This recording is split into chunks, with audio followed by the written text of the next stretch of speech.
Love it. Thank you. This is great music. You guys want to come with me to Puerto Rico next week? Yes? Yeah, let's all go.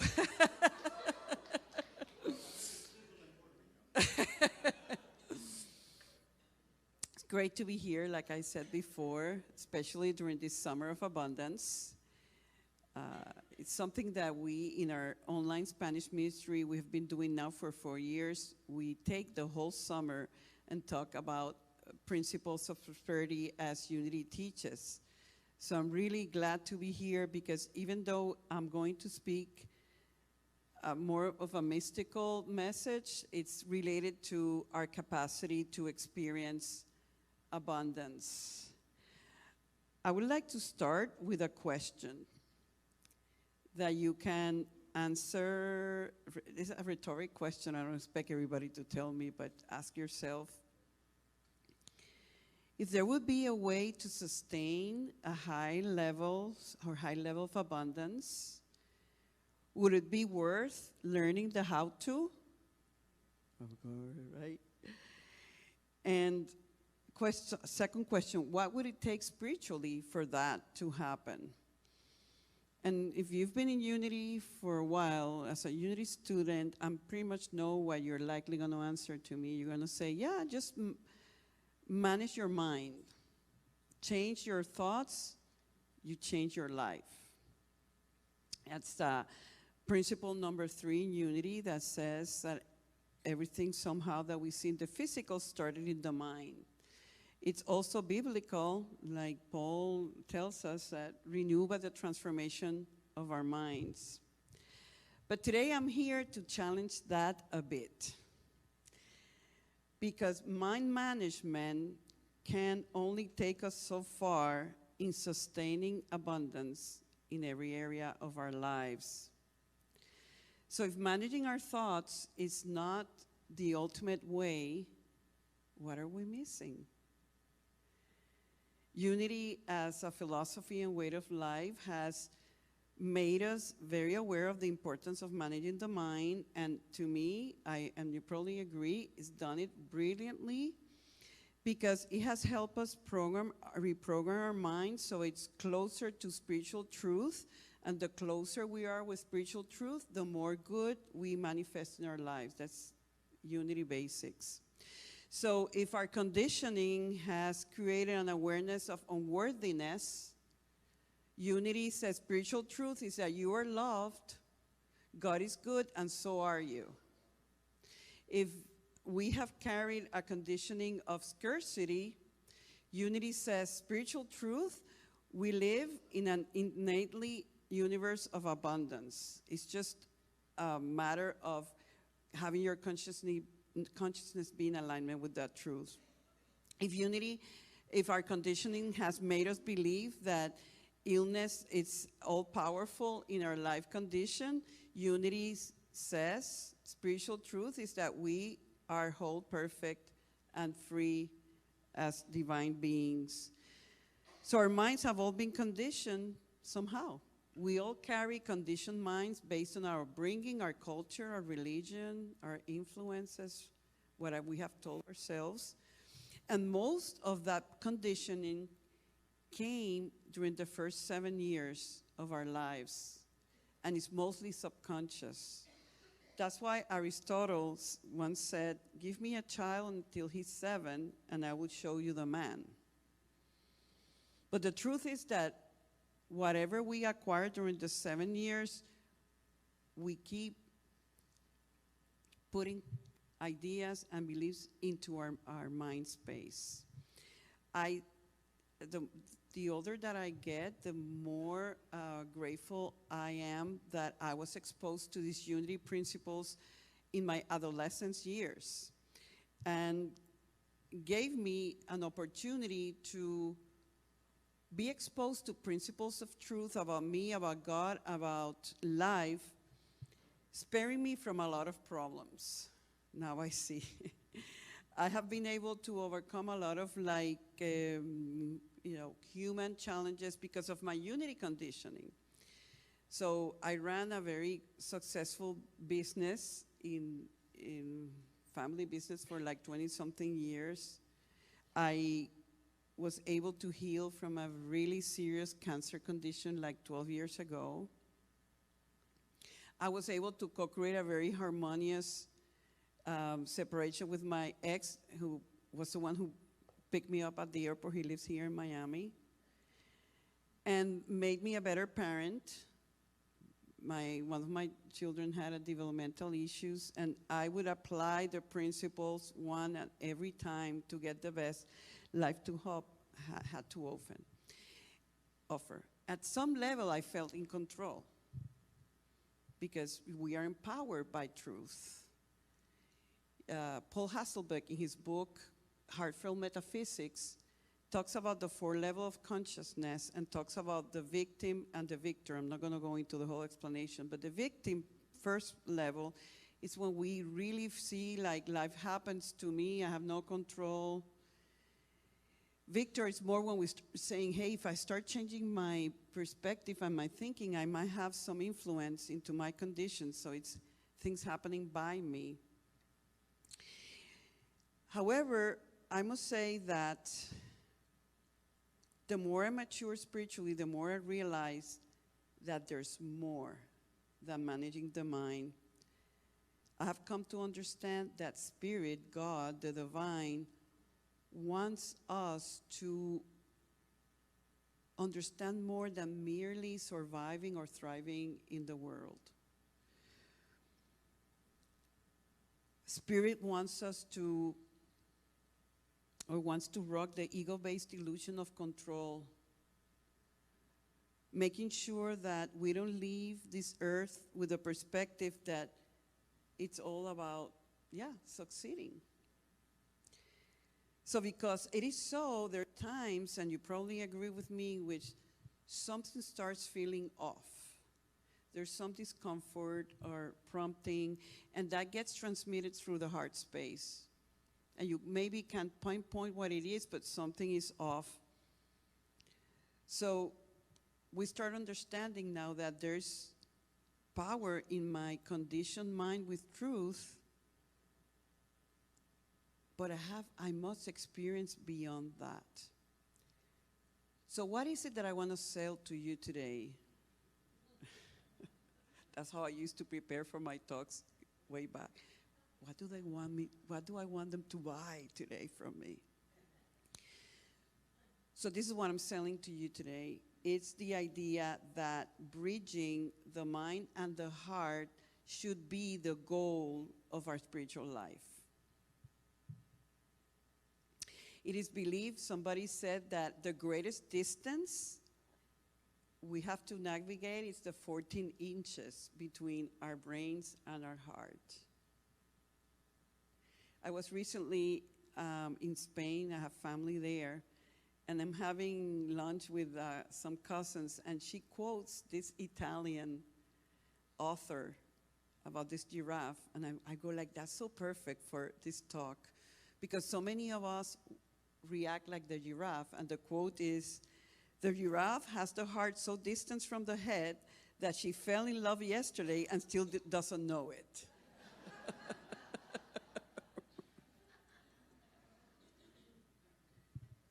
It's true. The heart knows so much, and there's the mind like, woo. And the more we're caught up in the surviving mode and in the doing and in the illusion that this is what life is all about, the more disconnected we are, the more we feel empty and limited, because we're missing out on so much more.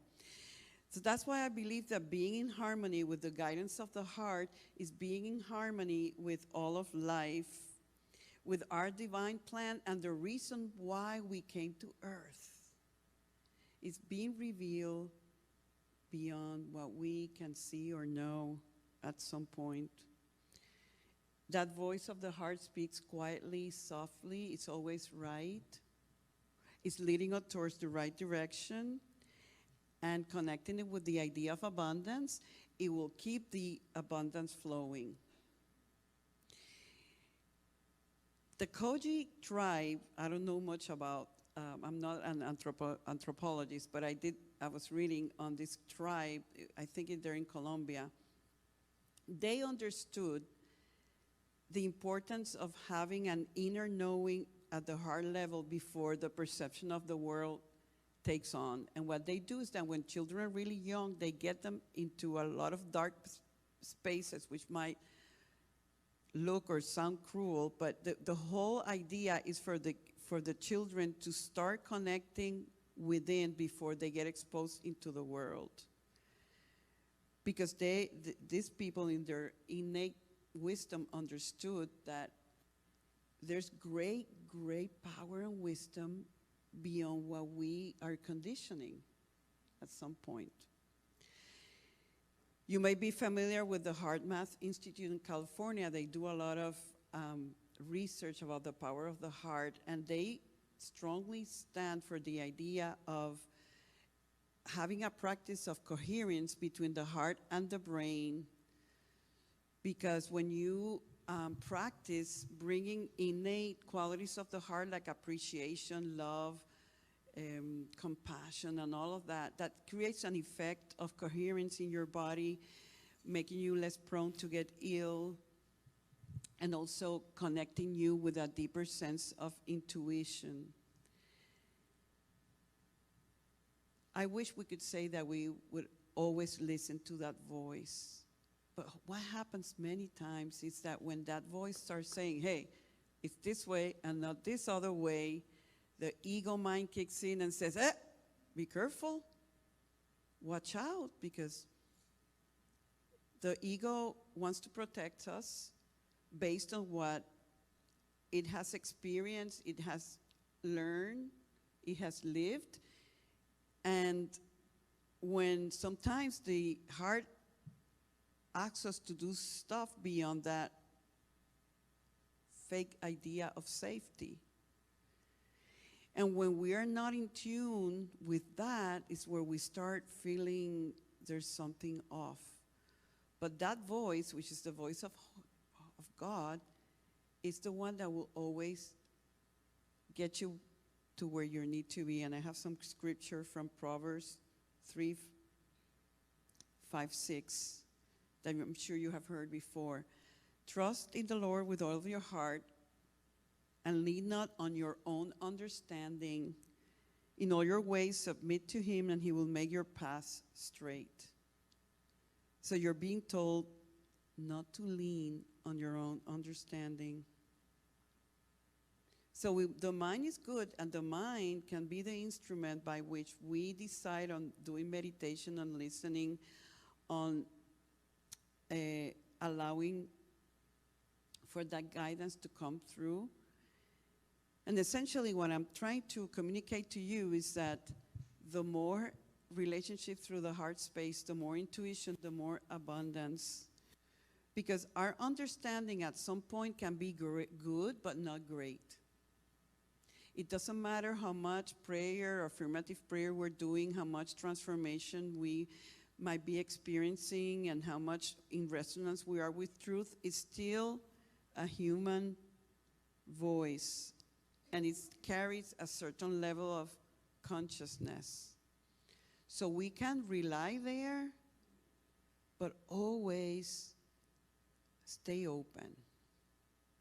If you've known me, I like to bring stories. Huh, Adriana? Yeah. Because I realized that by bringing a story, people remember what I was trying to communicate. So would you like a story? Okay. This was something that happened to me way in the 90s. I'm going to give you some facts before I tell you the story. First fact is that, as I told you, I was working in a family business in distribution of consumer electronics in Puerto Rico, where I'm from, for all this time. This is 1990s. And in my heart, I always knew I had a spiritual path. And the way I saw it at the time was that I want to be a school teacher too, and I want to teach the unity principles to kids in their education. I had this big dream. But I was caught up being a good daughter, in this business world. And even though I always knew it was going to be temporary, I felt that I was stuck there for many years.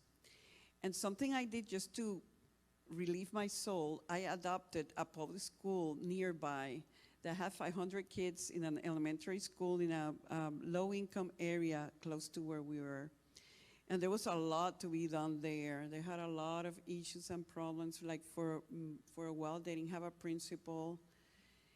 And then they got the principal, and then the principal didn't have a secretary. And there was a lot of issues. But I gave myself to offer some of volunteer time doing that. Another fact is that most businesses during the fourth quarter, we would liquidate stuff. And for some years at the time, I had sold some merchandise to the government, to the office of the Senate of Puerto Rico. And they would buy stuff from us and give it to children in need. So this particular year, after probably the third year, I kind of knew what she was going, the secretary who came to the business, I sort of like knew what she was going to get. And I assumed pretty much what the budget was, so I handpicked the items. And she was like, oh, yeah, sounds great.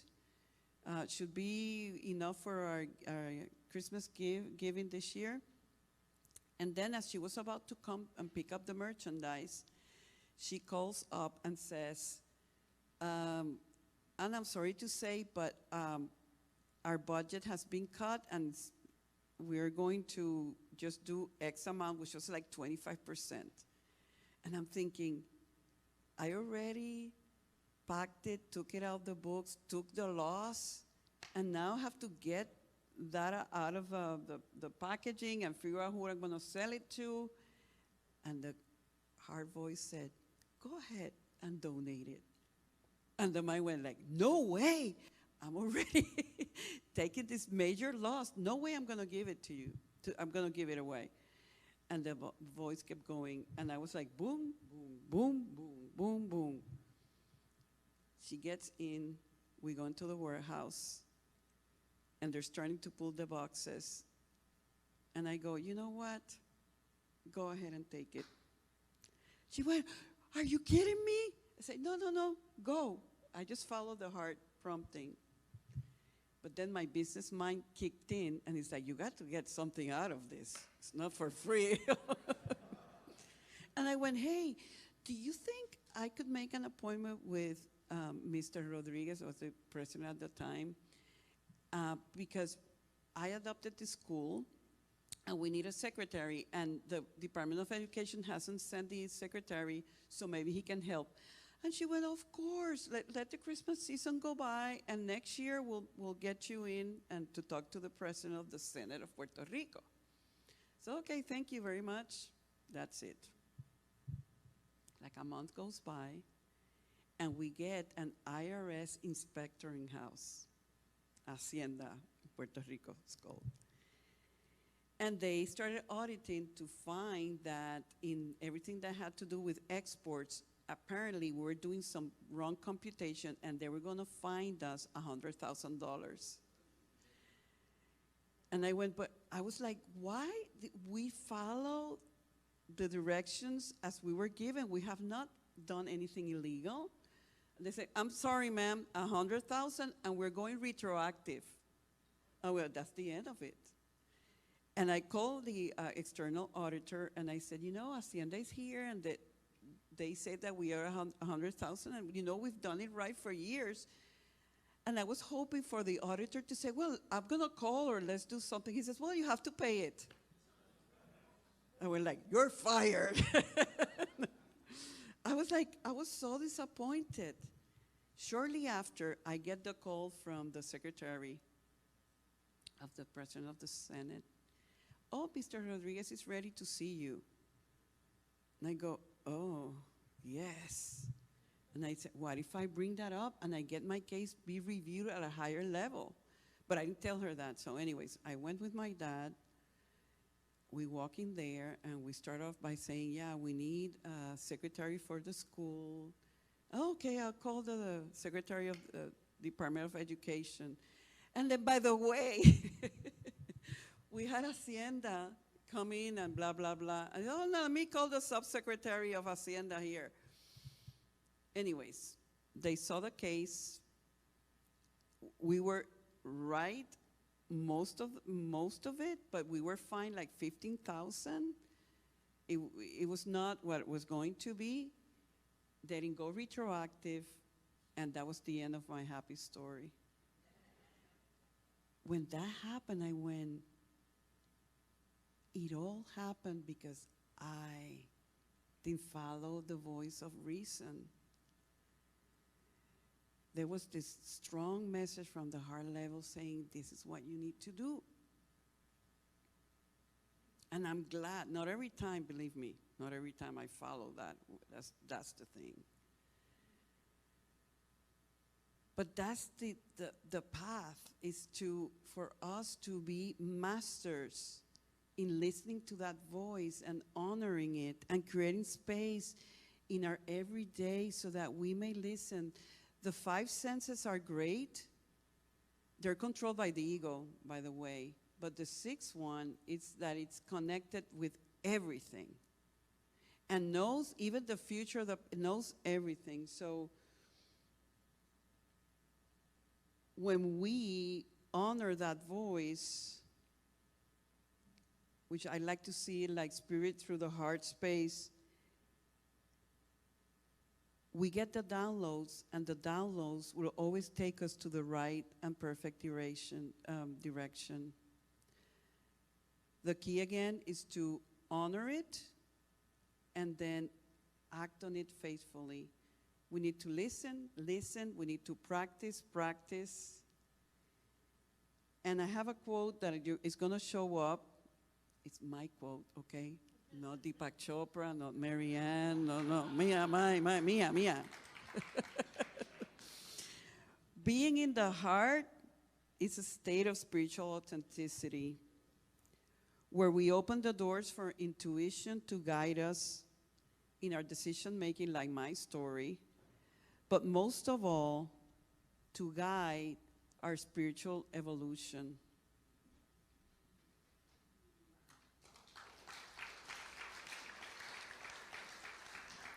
So, takeaways. What do I want you to take with you today? Thoughts create, definitely. And unity teaches to place thoughts of truth, great good, and abundance, yes. This is wonderful, but there is more. And the essence is, don't be a giraffe. Bridge that neck. Listen. Start learning the skill of where is this coming from.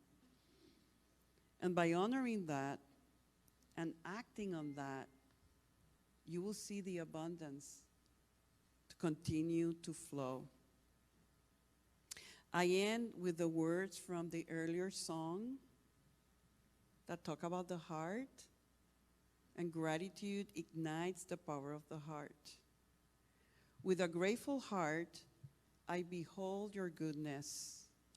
With a grateful heart, I receive my good. Let us celebrate what the Lord has made. My abundance starts with a grateful heart. And so it is. Thank you so much for visiting our YouTube channel. We post new videos every week to keep you positive, present, and inspired to your divinity. Please click on the subscribe button below and also that notification bell. Remember to share this with your friends and your family, those that you know will be inspired just like you have been. And always remember that we love you, that we bless you, that we behold the Christ in you, and we see you doing great things.